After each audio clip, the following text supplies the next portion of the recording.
और खेल के मैदान से अपडेट यह है कि पाकिस्तान ने एशिया कप के मैच में मुत्तहदा अरब इमारात को 41 रन से शिकस्त दे दी है और ये मैच इंतहाई अहम था दोनों टीम्स के लिए।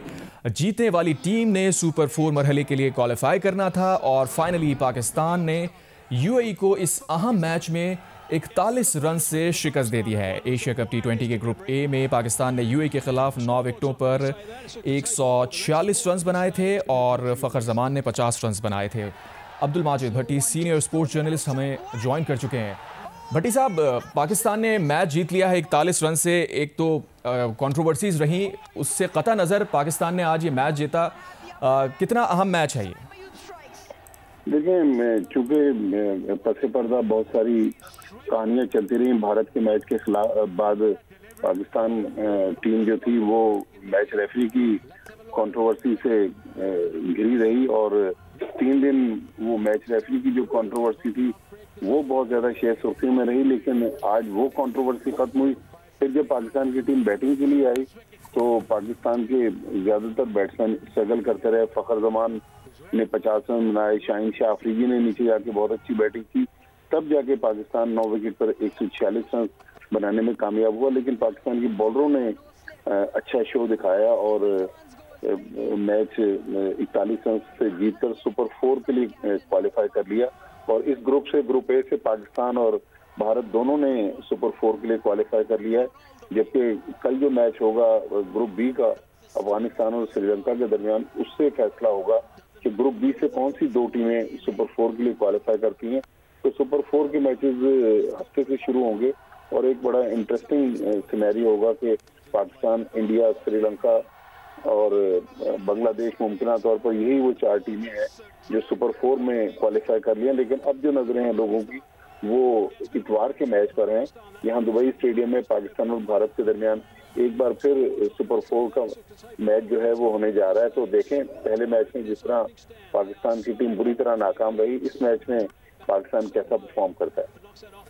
भट्टी साहब, आप कंट्रोवर्सी की बात कर रहे थे, तो ताज़ा तरीन अपडेट्स क्या हैं इस मुतालिक? देखिए, कंट्रोवर्सी तो अब खत्म हो गई। चूंकि मैच रेफरी जो थे एंडी पाइक्राफ्ट, वो उन्होंने माजरत की और पाकिस्तानी कप्तान, मैनेजर और हेड कोच के साथ उनकी मीटिंग हुई और उसकी वीडियो भी पीसीबी ने बाद में रिलीज की।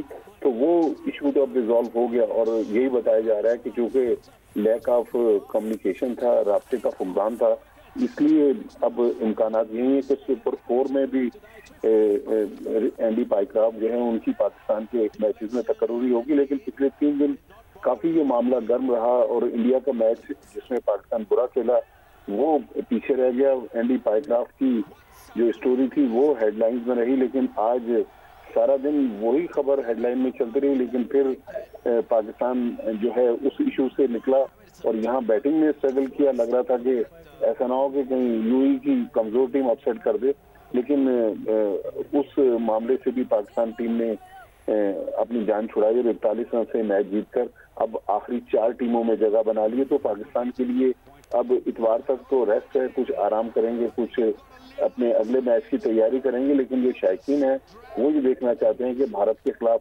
अब एक हफ्ते में जो दूसरा मैच होना है उसमें पाकिस्तान के प्लेयर्स कैसा परफॉर्म करते हैं। बिल्कुल सही। आज के मैच में अगर हम पाकिस्तान की बैटिंग लाइन की बात करें भट्टी साहब, तो ओपनिंग पेयर आज फिर कोलैप्स कर गया, परफॉर्म नहीं कर पाया। देखिए, ओपनिंग प्लेयर तो बिल्कुल आप सही कह रहे हैं कि नाकाम रहे, लेकिन जो सबसे बड़ी नाकामी समेट रहे हैं वो है साइम अयूब। पिछले 6 मैचों में चौथी बार वो 0 पर आउट हुए और इस एशिया कप के 3 मैचों में वो 0 पर आउट हुए। पहले 2 मैचों में पहली गेंद पर आउट हुए, आज वो दूसरी गेंद पर आउट हुए। तो साइम अयूब की जो परफॉर्मेंस है वो सवालिया निशान है। साहबजादा फरहान भी कंसिस्टेंसी नहीं दिखा रहे। फिर मिडिल ऑर्डर में हसन नवाज, वो भी मुसलसल स्पिनर्स पर स्ट्रगल करते हुए दिखाई दे रहे हैं। खुशदिल शाह को आज टीम में डाला गया, वो भी 4 रन बना सके। तो अब सुपर 4 में पाकिस्तान की जो कारकर्दगी है उसका तमाम तर इन्हिसार जो है वो पाकिस्तान की बैटिंग पे होगा, क्योंकि पाकिस्तान की बैटिंग इस पूरे टूर्नामेंट में काफी स्ट्रगल करते हैं। इवन ओमान जैसी टीम के खिलाफ भी पाकिस्तान जो टॉप बैट्समैन थे वो बड़ा स्कोर नहीं कर सके। तो अब देखना है कि सुपर 4 में जहां तीनों टेस्ट प्लेइंग कंट्रीज पाकिस्तान के सामने होंगी, पाकिस्तान की बैटिंग लाइनअप कैसा परफॉर्म करती है। सही। तो भट्टी साहब, आप क्या समझते हैं पाकिस्तान की बैटिंग लाइन अभी तक स्ट्रगल क्यों कर रही है? तवातुर के साथ हम देख रहे हैं कि पाकिस्तान की बैटिंग लाइन परफॉर्म नहीं कर पा रही है। आज भी फ़खर जमान के अलावा आखिर में जाके बिल्कुल शाहीन शाह अफरीदी ने 29 रन बनाए हैं 14 गेंदों पे। बाकी पूरी टीम, जिस तरह आप पहले भी कह रहे थे, परफॉर्म नहीं कर सकी। देखिए, जहां भी पाकिस्तान को थोड़ी सी मुश्किल पिच मिलती है, जहां स्पिनर्स अगर डोमिनेट कर रहे हों या थोड़ी सी बॉल ग्रिप करे, तो वहां पाकिस्तान का ये पिछले कई सालों से मसला रहा है। बाबर आजम भी ऐसी पिचेस पर स्ट्रगल करते थे, मोहम्मद रिजवान के लिए भी मुश्किलात रही हैं, लेकिन ये जो नए लड़के आए हैं इनमें भी अभी स्पिन के खिलाफ वो कॉन्फिडेंस नहीं है जो हम 80s 90s में देखा करते थे। इवन 70s में भी ज़हीर अब्बास वगैरह ने बड़ा परफॉर्म किया स्पिनर्स के खिलाफ। तो स्पिनर्स के खिलाफ खेलना ये पाकिस्तान टीम का एक मसला रहा है। अब देखें ना, आज के मैच में भी स्पिनर्स जो थे यूई के समरनजीत सिंह, उन्होंने 3 आउट कर दिए। तो स्पिनर्स के खिलाफ इन पिचेस पर पाकिस्तान जिस तरह स्ट्रगल कर रहा है, इस खामी को काबू पाना बहुत जरूरी है। Senior sports journalist Abdul Majid Bhatti अपना तज़िया दे रहे थे, बहुत शुक्रिया। इसी दौरान हमें ज्वाइन किया है प्रोग्राम स्कोर के मेज़बान सैयद याया हुसैनी ने। याया, आज का मैच यकीनन बहुत इंपॉर्टेंट था और इससे पहले हम बात कर रहे थे कंट्रोवर्सीज तो अपनी जगह मौजूद है, लेकिन पाकिस्तान की परफॉर्मेंस आज एक बार फिर अप टू द स्टैंडर्ड नहीं रही है। बैटिंग लाइन हम देख रहे हैं कि मुसलसल स्ट्रगल कर रही है। कोई शक नहीं है सर, पाकिस्तान की बल्लेबाजी की आपने बात की। सिर्फ आखिरी 6 मैचों का अगर मैं आपके सामने तज़िया पेश करूं तो सिर्फ बल्लेबाजी में अगर कोई मुस्तकिल मिजाजी किसी बैट्समैन की दिखाई दे रही है तो उसका नाम है फ़खर जमान, जिसने आखिरी 6 मैचों में 250 के साथ 219 रन किए हैं। कप्तान सलमान अली आगा ने 6 मैचों में 74 रन किए हैं। साइम अयूब ने 6 मैचों में 4 सिफर के साथ सिर्फ 28 रन बनाए हैं। हसन नवाज ने 52 गेंदों पर 45 रन स्कोर किए हैं। साहबजादा फरहान ने 108 रन स्कोर किए हैं और हारिस ने 104 रन स्कोर किए हैं। हम ऑलराउंडर्स की बात कर रहे हैं कि ऑलराउंडर इस टीम को उठाकर रखेंगे, तो ऑलराउंडर की कारकर्दगी का खुलासा ये है कि आज हमने फहीम अशरफ को ड्रॉप किया। उन्होंने 54 रन स्कोर किए और सिर्फ 9 ओवर आपने उनसे डलवाए। एक मैच में उन्होंने 4 for 27 किए और बल्लेबाजी करने के लिए वो 8वें नंबर पर आते हैं। हम मोहम्मद नवाज को एक ऑलराउंडर की हैसियत से मनवाने की कोशिश कर रहे हैं। आखिरी 6 मैचों में 98 रन और सिर्फ 7 विकेटें, जिसमें से एक 5 विकेट की परफॉर्मेंस उनकी फाइनल में अफगानिस्तान के खिलाफ है। तो जो पाकिस्तान का सबसे बड़ा मसला है वो कारकर्दगी में मुसलसल फौजदान दिखाई दे रहा है और आखिरी 4 मैचों में हमारी टीम जो है वो 150 के हिस्से को टच नहीं कर सकी है। लेकिन आज का मैच इस तनाजुर में अहमियत का हामिल था कि जिस अफरा तफरी में ये मैच हुआ, पाकिस्तान ने सुपर 4 मरहले के लिए क्वालिफाई किया। तो अब पाकिस्तान टीम के खिलाड़ियों को सर जोड़कर बैठना होगा, खासतौर पर कप्तान सलमान अली आगा को, क्योंकि देखिए अगर कप्तान फ्रंट से लीड नहीं करेगा, कप्तान की परफॉर्मेंस नहीं होगी तो बाकी खिलाड़ी क्या करेंगे। ये बिल्कुल सही कहा, कप्तान को अपनी परफॉर्मेंस बेहतर करनी होगी और जाहिर है फिर उसका इम्पैक्ट पूरी टीम पर आता है। प्रोग्राम स्कोर के मेज़बान याया हुसैनी हमारे साथ मौजूद थे, बहुत शुक्रिया आपका। आगे बढ़ते हैं, ब्रेकिंग न्यूज़ आपको देते हैं। सऊदी वली अहद और वज़ीर आज़म शहबाज शरीफ ने पाकिस्तान और सऊदी अरब के माबैन स्ट्रेटेजिक बाहमी दिफाई मुआहदे पर दस्तखत कर दिए हैं। ये मुआहदा दोनों ममालिक की अपनी सलामती को बढ़ाने और खित्ते और दुनिया में सलामती और अमन के हुसूल के लिए मुश्तरका अज़म की अक्कासी करता है। इसका मकसद दोनों ममालिक के दरमियान दिफाई ताउन को फ़रोग़ देना और किसी भी जारहियत के खिलाफ मुश्तरका दिफा और तहफ़्फ़ुज़ को मजबूत बनाना है। मुआहदे में कहा गया है कि किसी भी एक मुल्क के खिलाफ किसी भी जारहियत को दोनों ममालिक के खिलाफ जारहियत तस्वुर किया जाएगा। पाकिस्तान और सऊदी अरब के दरमियान तारीखी स्ट्रेटेजिक बाहमी मुआहदा पाक सऊदी स्ट्रेटेजिक शराकत दारी की गहराई और दिफा ताउन की मजबूती को साबित करता है। Army chief field marshal Asim Munir ने मुआहदे की कामयाबी में कलीदी किरदार अदा किया है। मुआहदे से पाकिस्तान अब हरमैन शरीफैन के तहफ़्फ़ुज़ में सऊदी अरब का पार्टनर बन गया है। मौजूदा और मुतवक्के ख़तरात और चैलेंजेस के तनाजुर में यह मुआहदा दिफा को मजबूत बनाएगा। मुआहदा दोनों ममालिक के दिफाई सलाहियतों की तैयारी और इंतज़ाम को बढ़ाएगा। मुआहदे से दोनों ममालिक की सलामती और इलाकाई सालमियत को लाहक किसी भी खतरे का मुकाबला किया जा सकेगा। मुआहदे की शिकों के तहत किसी भी मुल्क पर बैरूनी मुसल्लह हमला दोनों ममालिक पर हमला तस्वुर होगा। मुआहदे पर दस्तखत दोनों ममालिक के गहरे दो तरफ़ा ताल्लुकात और सिक्योरिटी ताउन की तौसीक़ करते हैं। मुआहदा दिहाइयों से मुश्तरका फ़ौजी तरबियत, कसीरुल-जिहती मशक़ों और दिफाई सनत ताउन को ज़ाहिर करता है। मुआहदा अमन के फ़रोग़ और इलाकाई और आलमी सलामती को मुस्तहकम करने के मुश्तरका मकासद को पूरा करता है। पाक सऊदी दिफाई माहिदा दोनों के लिए सिक्योरिटी, मईशत और सफारतकारी में इंतहाई फ़ायदेमंद है। माहिदे के तहत दोनों ममालिक किसी भी खतरे से मुश्तरका तौर पर निपटेंगे। माहिदे के तहत अपने दिफा के लिए एक अलग मुल्क की ताकत दूसरे मुल्क के दिफा के लिए मौजूद होगी।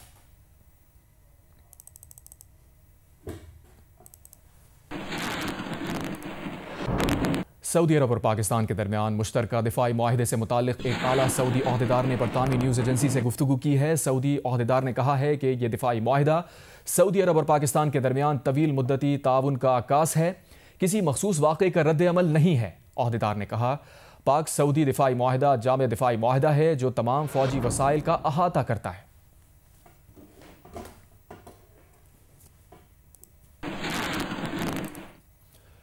स्पीकर कौमी असम्बली सदाया सदीक़ा पाक सऊदी दिफाई माहिदे का खैर मकदम। कहा, पाकिस्तान और सऊदी अरब ने दिफाई ताउन के नए बाब का आगाज़ किया।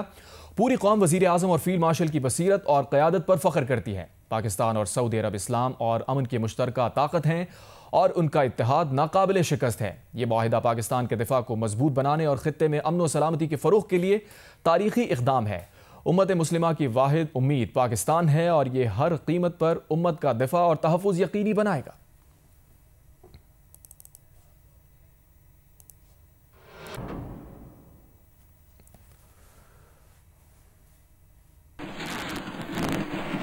साबिक़ सेक्रेटरी खारजा एजाज चौधरी ने पाकिस्तान और सऊदी अरब के दरमियान होने वाले माहिदे को तारीखी माहिदा करार दिया है। उन्होंने ये बात जियो न्यूज़ से बातचीत करते हुए कही, हालात ऐसे बन गए कि अब गल्फ की रियासतों को, खुसूसन सऊदी अरब को ये एहसास होने लगा कि अगर कतर पे हमला हो सकता है तो कल के हम पे भी हो सकता है। और नेतन्याहू साहब तो एक नक्शा लिए फिरते हैं ग्रेटर इजराइल का, तो चुनाचे सारे के सारे जो गल्फ की रियासतें भी और कुछ अरब ममालिक भी जरा इस बात से परेशान थे। अब ऐसे में जब आप परेशान हो तो आप किसको देखते हैं? आप उसी को देखते हैं जो सबसे ज्यादा मुखलिस दोस्त हो। और पाकिस्तान ने तो सऊदी अरब के साथ हमेशा साथ दिया। जब भी सऊदी अरब पे कड़ा वक्त आया पाकिस्तान साथ था, और जब भी पाकिस्तान पे कड़ा वक्त आया सऊदी अरब साथ था। तो मैं समझता हूँ कि आज का जो माहिदा हुआ है, मैंने वैसे इससे पहले इस किस्म का नहीं देखा था। दिफाई ताउन तो देखा था जी, लेकिन ये कहना कि आप एक पे जारियत दूसरे पे जारियत का होगी तसव्वुर, मैं समझता हूँ ये एक बहुत बड़ा ब्रेक थ्रू है। आपको याद होगा कि जब हिंदुस्तान ने पाकिस्तान के ऊपर जारियत की तो उस वक्त कोई इस किस्म की आवाजें, ठीक है, उन्होंने हिंदुस्तान का किसी ने साथ नहीं दिया। लेकिन इससे कोई अगर ऐसा मुल्क साथ हो जाए कि पाकिस्तान के ऊपर जारियत हो तो वो अपने ऊपर तसव्वुर करें, ये बहुत अच्छा होगा। अगर इसी तरह सऊदी अरब पे अगर कोई जारियत करता है तो पाकिस्तान को पर भी लाजिम है। वैसे भी हम आपको पता है कि हरमैन शरीफैन की वजह से रोज़ा रसूल सल्लल्लाहु अलैहि वसल्लम और खाना काबा की वजह से हर पाकिस्तानी जो है वो उसके दिफा के लिए, उनके दिफा के लिए खड़ा है। तो चुनाचे मैं समझता हूँ कि ये माहिदा मुझे तो हर लिहाज से एक बहुत ही बड़ी पेशरफ्त नजर आ रहा है। मैं समझता हूँ कि तनाजुर भी है जो आप सही कह रहे हैं, लेकिन इसमें पाकिस्तान और सऊदी अरब के जो गैर मामूली ताल्लुकात हैं उनका भी हाथ है। इससे पहले वज़ीर आज़म शहबाज शरीफ ने दारुल हुकूमत रियाद में सऊदी शाही दीवान क़स्र यमामा पहुंचकर सऊदी वली अहद और वज़ीर आज़म शहज़ादा मोहम्मद बिन सलमान से मुलाकात की। शाही दीवान पहुंचने पर वज़ीर आज़म का सऊदी शाही प्रोटोकॉल के साथ घुड़सवार दस्तों ने इस्तकबाल किया। शाही दीवान पहुंचने पर सऊदी वली अहद शहज़ादा मोहम्मद बिन सलमान ने वज़ीर आज़म का इस्तकबाल किया। इस मौके पर वज़ीर आज़म को सऊदी मुसल्लह अफ़वाज के दस्तों ने गार ऑफ ऑनर पेश किया। वज़ीर आज़म शहबाज शरीफ और सऊदी वली अहद शहज़ादा मोहम्मद बिन सलमान के दरमियान मुलाकात हुई। इस मुलाकात में नायब वज़ीर आज़म और वज़ीर ख़ारजा Ishaq Dar, army chief field marshal Asim Munir, वज़ीर दिफ़ा ख़ाजा आसिफ, वज़ीर ख़ज़ाना मोहम्मद औरंगज़ेब, वज़ीर मौसमियाती तब्दीली डॉक्टर मुसद्दिक़ मलिक और मावन ख़ुसूसी सैयद तारिक फ़ातमी भी शरीक हुए। मुलाकात में मशरिक़ वस्ता की सूरत हाल समेत अहम उमूर पर तबादला ख्याल किया गया। इससे पहले जब वज़ीर आज़म का तैयारा सऊदी फ़ज़ाओं में दाखिल हुआ तो सऊदी फ़ज़ाइया के F-15 लड़ाका तैयारों ने उनके तैयारे का खैर मकदम किया। इस गर्म जोश इस्तकबाल पर वज़ीर आज़म ने जहाज़ के कॉकपिट से अरबी में शुक्रिया अदा किया।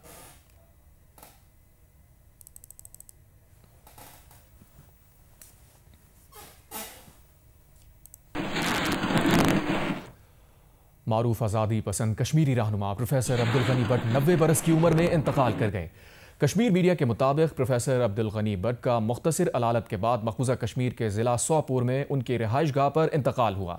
प्रोफेसर अब्दुल गनी भट्ट कुल जमाती हुर्रियत कॉन्फ्रेंस के साबिक चेयरमैन थे। अब्दुल गनी भट्ट ने तमाम उम्र कश्मीर के भारत के गासबाना कब्जे से आज़ादी और कश्मीरी अवाम के हक़ खुदरादियत की हिमायत के लिए जदोजहद की।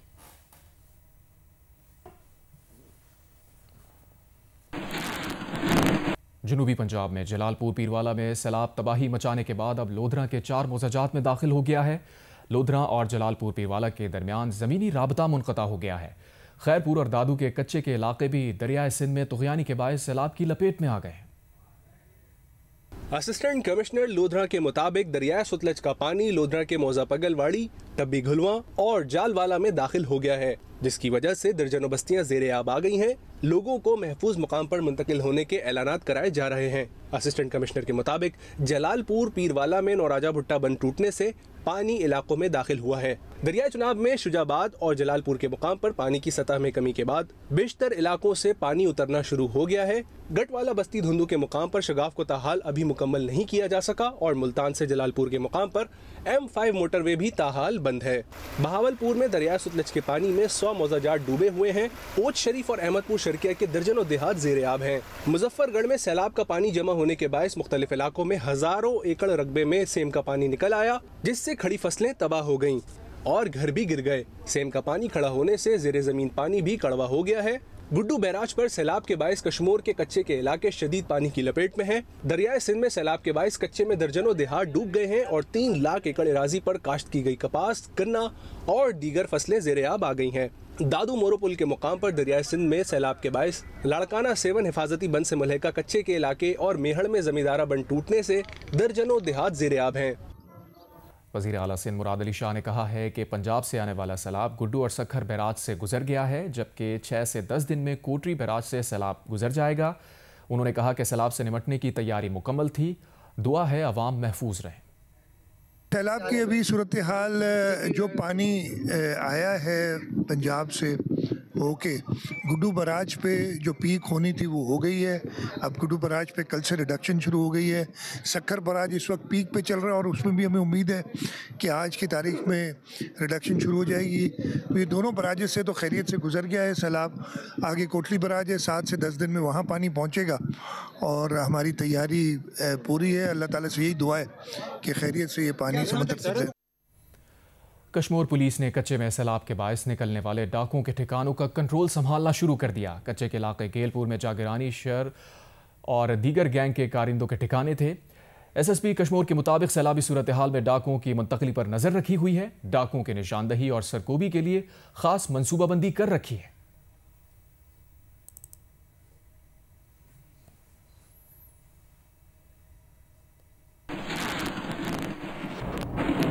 जनूबी पंजाब ऐसा खित्ता है जिसको दरियाए सिंध, रावी, चनाब और सतलज ने नुकसान पहुंचाया। जनूबी पंजाब भर में लाखों अफराद सैलाब से मुतासिर हुए हैं। अब्दुल रशीद जैसे लोग अपने बच्चे और घर बचाने में मसरूफ़ हैं ताकि अपनी ज़िंदगी को दोबारा से शुरू कर सकें। जौदत नदीम रिपोर्ट करें। दरिया चनाब ने मुल्तान और शुजाबाद में तबाही मचाई। हजारों लोग बेघर हुए। ताहाल इन मुतासरीन के घरों में पानी जमा है। शुजाबाद के इलाके धोंदू के रिहायशी 54 साला अब्दुल रशीद ने भी सारी जिंदगी की जमा पूंजी से मौजा धोंदू बंद के नजदीक अपना घर बनाया था, लेकिन बंद टूटने से इसका हंसता भसता घर उजड़ गया। अभी अपनी फैमिली के साथ बंद पर बेयारो मददगार बैठा है। घर सारा गिर गया है, बंद के नीचे है हमारा घर। वो आधा घर गिर गया है, आधा घर बाकी बचा है। कुछ बार साहब ईंट उठा रहे हैं आप भाई। आपका घर सारा भी चला गया है। कुछ भी आपने बच्चे ले आए, मैं या कोई थोड़ी बहुत ईंटें वो लेके आया हूँ मैंने। आपका घर सूखा नहीं बनता, लिहाजा आपको घर की जाई मुझे देनी चाहिए। धोंदू वाला बंद टूटने से दर्जनों घर उजड़ गए। अब्दुल रशीद और सरदार बीबी बार बार अपने इस घर को देखते हैं और सैलाब की नज़र होने वाले घर की ईंटें उठा रहे हैं ताकि जब पानी कम हो तो दोबारा इस आशियाने को बना सकें। पूरी फैमिली को ऐसा छोटे छोटे सारे बच्चे ना सब मेहनत मजदूरियाँ कर करके ऐसा ने घर बनाए हैं और सारे घर तबाह हो गए। ऐसा छोटे छोटे बच्चों को लेके रोड में चले गए। अगर ऐसा तुसा हौसला सारा भड़वे सो ताकत दे सो तो सारी बहा दी तो कोशिश थी, लेकिन ऐसा हौसला छोड़ गया है तो सारा सामान गिर गया है। जनूबी पंजाब सेक्रेटेरिएट के डेटा के मुताबिक जनूबी पंजाब भर में 2 लाख से जायद घर दरिया चनाब, सतलज, रावी और सिंध की लहरों की नज़र हो गए और इस सैलाब ने 16 लाख अफराद को बेघर कर दिया। जनूबी पंजाब को 4 दरियाओं ने नुकसान पहुंचाया है। अब्दुल रशीद जैसे लाखों सैलाब मुतासरीन इस इंतज़ार में हैं कि सैलाब जल्द उतर जाए ताकि वो अपनी ज़िंदगी दोबारा से शुरू कर सकें। कैमरामैन आबिद बलोच के साथ जौदत नदीम, जियो न्यूज़, मुल्तान। मौसमियाती तब्दीली के असरात कम करने के लिए अमली इक़दामात के फ़रोग़ के लिए कराची में तीसरी क्लाइमेट कॉन्फ्रेंस मुनक़्क़िद हुई। क्लाइमेट मैटर्स के नाम से होने वाली कॉन्फ्रेंस में DG Sindh environment protection agency Waqar Hussain Phalpoto मेहमान ख़ुसूसी थे। माहिरीन ने इस बात पर जोर दिया कि माहौल के बारे में मजमूई रवैये को बेहतर बनाना होगा, सिर्फ मौसमियाती तब्दीली को एड्रेस करना काफ़ी नहीं। कराची में हिद्दत कम करने वाले इलाकों में सब्ज़े को तेज़ी से ख़त्म किया गया। ज़राअत के लिए मशहूर इलाकों लियाक़ताबाद, गोलीमार, गुरु मंदिर, मलीर और शाह फैसल जैसे इलाकों को आबाद कर दिया गया। इन इलाकों में खेत और फलों के बागात थे। क्लिफ्टन, गिजरी, पोर्ट कासिम और KPT के आसपास और काठोर के इलाके कुदरती जंगलात पर मुश्तमिल थे जिन्हें काट डाला गया। मौजूद दरख्तों की शजरकारी करके माहौलियात का तहफ़्फ़ुज़ मुमकिन है।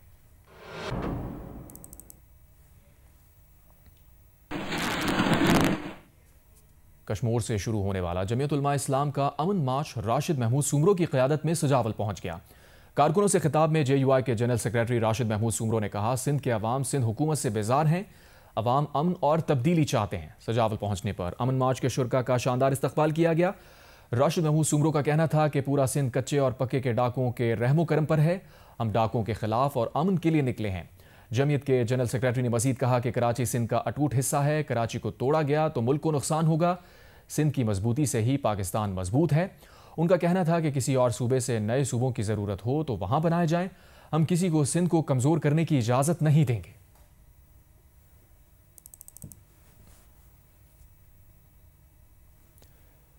मेजर जनरल रिटायर्ड हफीज़ुर रहमान की बतौर चेयरमैन PTA ओहदे से हटाने के खिलाफ दरख्वास्त की समाअत जुमेरात को इस्लामाबाद हाई कोर्ट में होगी। समाअत जस्टिस मोहम्मद आसिफ और जस्टिस इनाम अमीन मिनहास करेंगे। जस्टिस बाबर सत्तार ने एक रोज़ कबल मेजर जनरल रिटायर्ड हफीज़ुर रहमान की तकर्री को गैर कानूनी करार देकर उन्हें चेयरमैन PTA के ओहदे से बरतरफ करने का फैसला दिया था। अपील में मेजर जनरल रिटायर्ड हफीज़ुर रहमान ने सिंगल बेंच का फैसला कलअदम करार देने की इस्तदा की है और कहा है कि अपील के हतमी फैसले तक सिंगल बेंच का फैसला मुअत्तल किया जाए।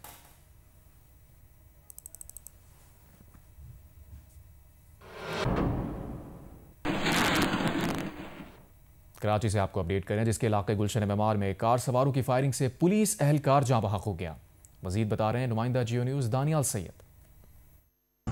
जी बिल्कुल, इस वक्त हम मौजूद हैं कराची के इलाके गुलशन मेमार में करीम शाह मज़ार के करीब, जहां पर अब से कुछ देर कबल फायरिंग का वाक़या रूनुमा हुआ है, जिसके नतीजे में पुलिस एहलकार सद्दाम जो है वो शहीद हुआ है। बताया जा रहा है कि पुलिस एहलकार जो सद्दाम था वो अपनी ड्यूटी ख़त्म करने के बाद घर की तरफ जा रहा था। रास्ते में उसकी मोटरसाइकिल जो है पंक्चर हुई और पंक्चर लगवाने के लिए वो एक दुकान के करीब मौजूद था। उसकी मोटरसाइकिल में उस वक्त पंक्चर लगाया जा रहा था। जो दहशतगर्द जो आए हैं गाड़ी में सवार थे, 2 मुख्तलिफ हथियारों का इस्तेमाल किया गया है, 9mm और 30 बोर का। मुतादिद खोल पुलिस ने तहवील में लिए हैं। 3 गोलियां बताई जा रही हैं एहलकार को लगी, जो जानलेवा साबित हुई। पुलिस हुकाम के मुताबिक दहशतगर्द जो थे वो एक गाड़ी में सवार थे और मुमकिन तौर पर जो हमला आवर थे वो शहीद होने वाले एहलकार के पास जो सरकारी असला था वो राइफल भी छीन कर फरार हुए हैं। क्राइम सीन यूनिट यहाँ पर पहुंचा है और मजीद शवाहिद और तहकीकात की जा रही हैं। जी, गाजा पर इस्राएली हमले जारी। बुध की सुबह से अब तक मजीद 80 से ज़ायद फ़लस्तीनी शहीद हो गए हैं, जबकि भूख की शिद्दत से 4 और फ़लस्तीनी इंतकाल कर गए। गाजा शहर में बमबारी से मस्जिद समेत मुतादिद अकामती इमारतें तबाह हो गईं। चीन और सऊदी अरब ने इस्राएली फौजी ऑपरेशन में तोसी की सख्त मजम्मत की है, जबकि अक़वाम मुत्तहिदा, कनाडा, फ्रांस और आयरलैंड ने हमलों को नाकाबिले बर्दाश्त करार दिया है और गाजा में जंगबंदी और मुज़ाकरात करने पर जोर दिया है। यूरोपीय कमीशन में इसराइल पर पाबंदियों की तजावीज़ पेश की गईं। कुछ यूरोपीय ममालिक की मुखालफत के बायस तजावीज़ मंजूर होने का इम्कान कम है।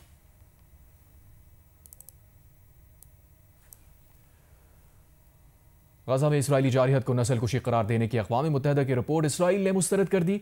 अक़वाम मुत्तहिदा इंसानी हुकूक कमीशन के रुकन ने इसराइली रद्द अमल पर कड़ी तनकीद की और कहा, ऐसी रिपोर्ट्स पर इसराइल का रद्द अमल हमेशा एक जैसा होता है। इसराइल अपना रद्द अमल मसनूई जहानत के चैटबॉट से तैयार कर लेता है और अपना सारा पैसा मनफी प्रोपेगेंडे पर लगा देता है। इसराइल ने कभी शवाहिद के साथ बात नहीं की। इसराइल रिपोर्ट ChatGPT पर डालता है और उससे हासिल किया हुआ एक जैसा रद्द अमल देता रहता है, इसलिए अब कोई भी इसराइल के रद्द अमल को संजीदा नहीं लेता।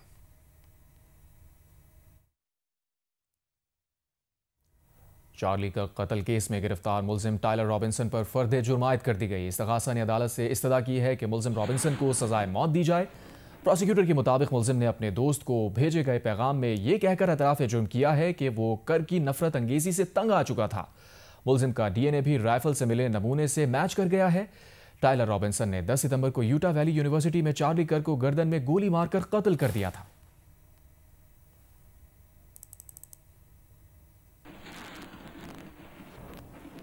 पाकिस्तान एटमी तवानाई कमीशन और बैनुल अक़वामी एटमी तवानाई एजेंसी ने जौहरी तवानाई, ताबकारी और जौहरी तहफ़्फ़ुज़ के शोबे में ताउन के नए माहिदे पर दस्तखत कर दिए। वियना में हुआ यह माहिदा 2026 से 2031 के दौरान ताउन के लिए किया गया है।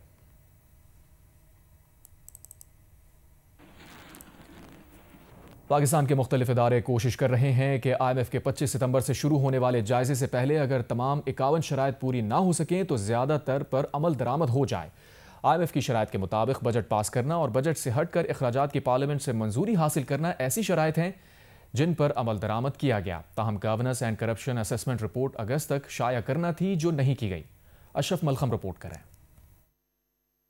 जियो न्यूज की हासिल करदा दस्तावेज के मुताबिक IMF की जिन शराइत पर अमल दरामद हो चुका, इनमें शशमाही बुनियाद पर गैस टैरिफ एडजस्टमेंट, नई टैक्स छूट या इस्तिस्ना न देने, बजट 2025-26 IMF की शराइत के मुताबिक पास करना, बजट से हटकर अखराजात की पार्लियामेंट से मंजूरी शामिल है। वफाक और सूबों के दरमियान फिस्कल पैक्ट 2035 तक खसूसी इक़्तिसादी जोन मराहत खत्म करने की शराइत पर अमल दरामद हो चुका। डिस्को और जिनकोस की निजकारी के लिए पॉलिसी इकदाम पर काम जारी है। सरकारी इदारे में हुकूमती अमल दखल में कमी में पेश हुई है। ज़रिए आमदन पर टैक्स वसूली के लिए कानून सादी की शर्त पर अमल दरामद हो गया। इस्लामाबाद, कराची, लाहौर में कॉम्प्लायंस रिस्क मैनेजमेंट सिस्टम नाफिज करने की शर्त पूरी कर दी गई है। PSDP मंसूबों के लिए मुअस्सर पब्लिक इन्वेस्टमेंट मैनेजमेंट पर जुज़वी अमल दरामद किया गया। हाई लेवल पब्लिक ऑफिशियल्स के लिए एहसासों की डिक्लेरेशन से मुतल्लिक कानून साजी में पेशरफ्त हुई। कफालत प्रोग्राम के तहत महंगाई के तनासब से गैर मशरूत कैश ट्रांसफर की शर्त पूरी की गई। इंटर बैंक और ओपन मार्केट क्रेडिट के दरमियान 1.25% एवरेज प्रीमियम रहने की शर्त पूरी की गई है।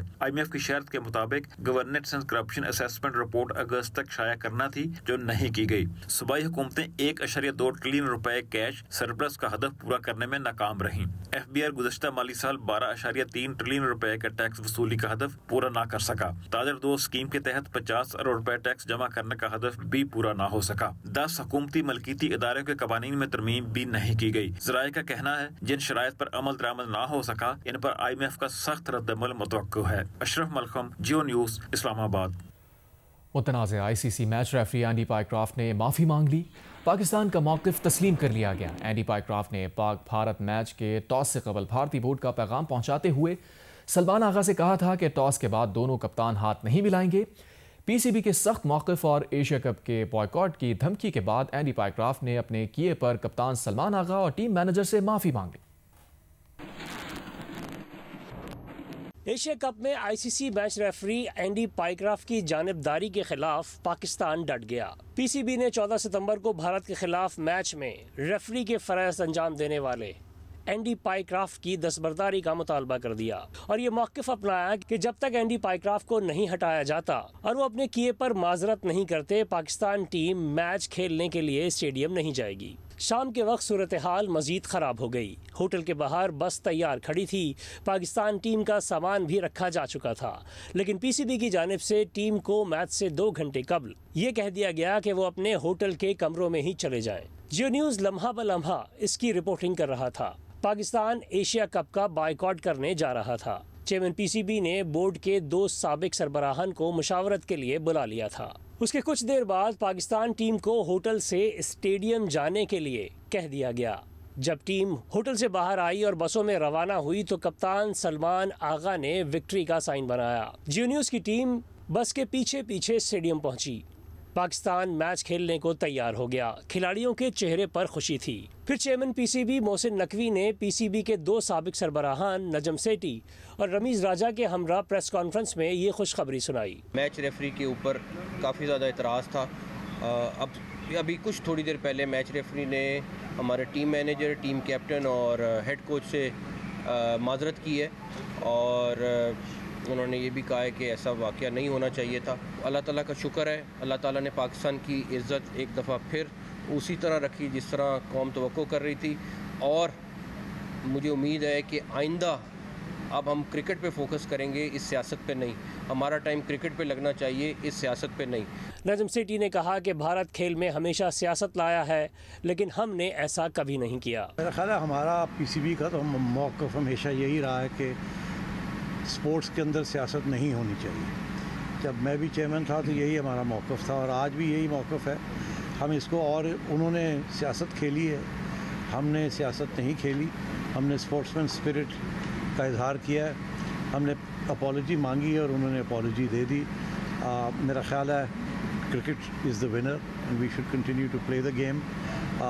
इंटरनेशनल टूर्नामेंट्स में लोग हमारे स्टैंड को अप्रिशिएट करेंगे और आप देख ही रहे हैं कि इंडिया के स्टैंड के ऊपर दुनिया का क्या रिएक्शन आया है। साबिक चेयरमैन रमीज राजा ने कहा कि यह पाकिस्तान की फतह है। उनका कहना था कि एंडी पाइक्राफ्ट अब तक इंडिया के 90 मैचों में मैच रेफरी रहे हैं। लगता है कि पाइक्राफ्ट भारत के फेवरेट हैं। एंडी पाइक्राफ्ट जो है ना, वो ख़ास जब भी कोई भारतीय मैच होता है तो उनके वो फेवरेट हैं, क्योंकि मैं जितने भी टॉस करता हूँ तो मुझे लगता है कि एंडी पाइक्राफ्ट एक परमानेंट फिक्सचर है वहाँ पे। वो 90 टाइम्स इंडिया के मैच में वो मैच रेफरी रहे हैं। सो ये जो है ना, मेरे लिए ये एक बहुत ही एक ब्लेटेंट किस्म की चीज़ है। प्रेस कॉन्फ्रेंस के कुछ देर बाद ICC match referee Andy Pycroft की पाकिस्तान के कप्तान और मैनेजर से माजरत की वीडियो भी जारी कर दी गई। आईसीसी मैच रेफरी ने पाकिस्तान क्रिकेट टीम के मैनेजर और टीम के कप्तान से माजरत करते हुए 14 सितंबर के वाक़ये को मिसकम्युनिकेशन का नतीजा करार देकर मुआफ़ी मांग ली। पाकिस्तान का मौक़िफ़ मान लिया गया और यूं पाकिस्तान को एक और कामयाबी मिली। खैबर पख्तूनख्वा समेत मुल्क भर से अफगान महाजरीन की वतन वापसी का सिलसिला जारी है। ताहम दीगर सूबों के निस्बत खैबर पख्तूनख्वा में वापसी का ये अमल सुस्त रवि का शिकार है, जबकि वापस लौटने वालों की तादाद भी कदरे कम है, जिसकी बड़ी वजह सूबे में कायम हुकूमत की नर्म पॉलिसी बताई जाती है। दानियाल अजीज रिपोर्ट करें। वफाकी हुकूमत के फैसले के तहत मुल्क भर से अफगान मुहाजिरीन की वापसी का अमल जारी है। गुललाल गुज़िश्ता 45 सालों से पेशावर में मुकीम है, जो बोर्ड बाजार में मुर्गियों का कारोबार करता है। इसकी अहलिया पाकिस्तानी है और ये पाकिस्तान में मुस्तकिल रिहाइश के लिए सरकारी इदारों के चक्कर काट रहा है। शहर में ऐसे कई अफगान मुहाजिरीन आबाद है जो कि हुकूमत की जानिब से मुकर्ररा डेडलाइन गुजरने के बावजूद अफगानिस्तान वापस नहीं गए। हमारा बीवी पाकिस्तानी है, हमारा 5 बच्चे हैं, वो कह रहे कि मैं उधर नहीं जाता। हमारा इधर कारोबार है, तकरीबन हमारा बाप इधर काम करते हैं ना, मैं फिर हमारा दाढ़ी सफ़ेद हो गया। अभी पाकिस्तान कह रहे हैं कि इधर अफगानियों को निकाल दे, हमारा बीवी नहीं चाहते ना, हम क्या करें। हम अफगानी का काम इधर चलता रहेगा, हम अफगानी इधर बहुत खुश है। हम के हुकूमत की तरफ से ये हम दरख्वास्त है कि हम अफगानी को लिए इधर रहने की, बस हमको तंग मत करें। इस्लामाबाद और मुल्क के दीगर सूबों में मुकीम अफगान मुहाजिरीन सख्त पॉलिसी के बायस बड़ी तादाद में वापस जा रहे हैं। ताहम खैबर पख्तूनख्वा में सूरत हाल यकसर मुख्तलिफ है। सूबाई हुकूमत का मौक़िफ़ है कि अफगान मुहाजिरीन को मुल्क में रहने के लिए मज़ीद मोहलत मिलनी चाहिए। पाकिस्तानी हुकूमत की पॉलिसी है, बावजूद इख्तिलाफ के, चूँकि हम एक आईनी हुकूमत हैं, हमें आइन और कानून के तहत चल रहे हैं, तो जो हमारा दायरा कार है और हमारे हुदूद और इख्तियारात हैं, उसमें तो हम उनको पूरी तरह से फैसिलिटेट कर रहे हैं और हम मज़म्मत करते हैं कि जो उनके साथ बर्ताव किया जाए। मुल्क भर से महाजिरीन की वापसी का अमल जारी है और अब तक तुरखम के रास्ते 7,43,000 से ज़ायद अफगान बाशिंदे वापस जा चुके हैं। खैबर पख्तूनख्वा में मुकीम अफगान महाजिरीन ने इंसाफ की फराहमी के लिए पेशावर हाई कोर्ट से रुजू किया। अदालत आलिया ने वफाकी हुकूमत को हुक्म दिया कि इनकी दरख्वास्तों को कानून के मुताबिक निपटाया जाए। कैमरामैन रिजवान शेख के साथ मोहम्मद दानियल अजीज, जियो न्यूज़, पेशावर। आज कौंसिल ऑफ पाकिस्तान में जापानी फिल्म फेस्टिवल सजाया गया। इफ्तिताही तकरीब में जापानी एनिमेटेड फिल्म पेंगुइन हाईवे दिखाई गई, जिसे शुरा ने खूब सराहा। जापानी कौंसल खाने ने arts council of Pakistan Karachi में जापानी फिल्म फेस्टिवल 2025 का इफ्तिताह किया।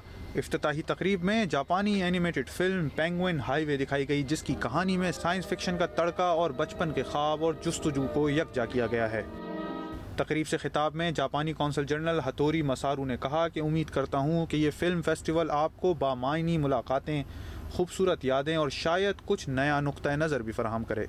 The Japanese Film Festival is an initiative by Japan Foundation, and the aim of the film festival is to promote Japanese cinema as well as to give the opportunity to the wide range of international audience to the Japanese movies and access to the enjoy to the Japanese movies.